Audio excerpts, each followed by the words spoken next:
Today we're going to make the crispiest, yet also fluffiest focaccia, and it's so easy. To start, we're going to need to heat up some water. This is 1.5 cups of water, and we're going to get this somewhere between 110 and 115 degrees Fahrenheit. I got it right up to around 112, which is perfect. We're going to add instant yeast to this, but to help give it a little nutrition boost, I'm going to put in just a drop of honey. I've seen some people do it, some don't. It doesn't, I think, make a difference, but why not give it the best chance it has at blooming nicely? And I'm going to pour in 1 pack, 7 grams of instant yeast. We're going to give it a little stir, and then we're going to wait between 5 and 15 minutes to make sure it foams up nicely and make sure that yeast is alive. Here we are 15 minutes later. You can tell it is very much alive, so we're ready to proceed with this recipe, and it smells just like bread. It's delicious. Now to start assembling the dough, we're going to need 470 grams of all-purpose flour. You could use pizza flour if you'd like. A kitchen scale is going to be very useful here, so make sure you have one to really measure that out. And now we're just going to mix this thoroughly with a wooden spoon. You could use a spatula if you'd like. This dough is a very moist dough, so you're not going to want to get your hands in there quite yet. We're going to mix it with the spoon until it is pretty cohesive and comes together. Right around there is what you're looking for. Try to get as much as you can off the sides. And now we're going to add 1 tablespoon of good extra virgin olive oil. And then we could dive in there with our hands and really give this a good mix. You're just going to want to make sure that olive oil is soaked up nicely by that dough.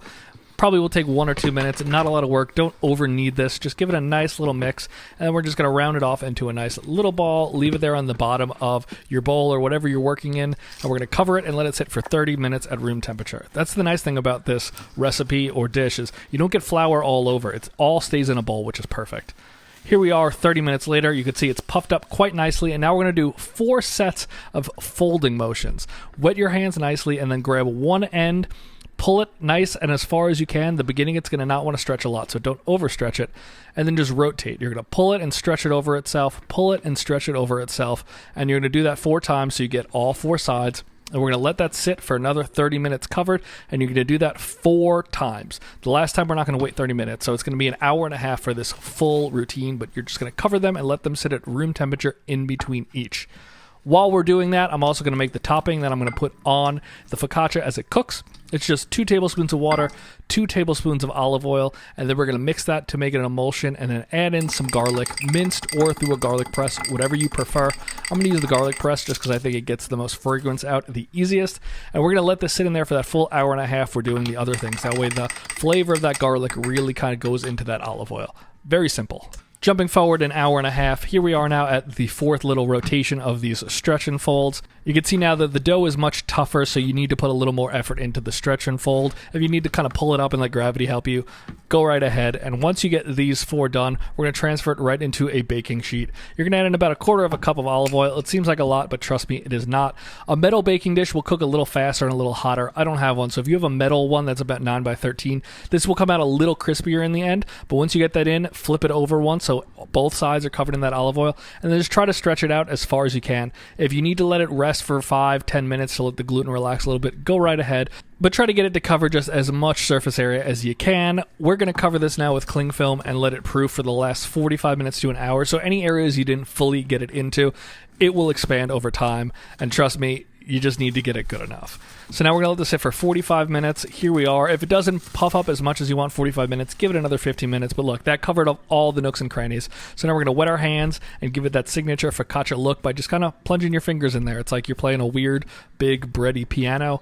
And then you're really good to go. At this point, you're just going to pour that topping on the top. And you can make this topping as different as you'd like. Some people like to add rosemary. You could add a ton more garlic if you want. You could add some chili powder if you want it a little spicy. Very easy. And now we're just going to throw this into an oven at 450 degrees and let this cook until it is golden brown. It's going to be somewhere between 25 and 35 minutes.